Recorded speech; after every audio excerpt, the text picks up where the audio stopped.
Üle mitme vooru on jälle võit. Kas tegemist oli kohustusliku võiduga? Jaa, ma arvan küll, et kodumängud on väga raskelt tulnud siiamaani ja see oli nagu tähtis koht ära võtta, et mitte rongis maha jääda.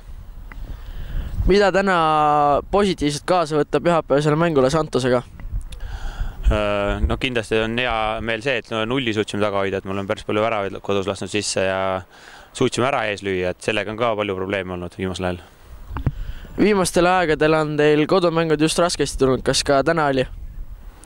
Ma arvan küll, et meil on nagu käima saamisega kuidagi probleem, et täna ma arvan ka, et esimesed 15 minutit olid kuidagi uimased, aga esimese poole lõpus suutsime nagu juba oma mängu käima saada ja siis teine poolega oli täielikult meie.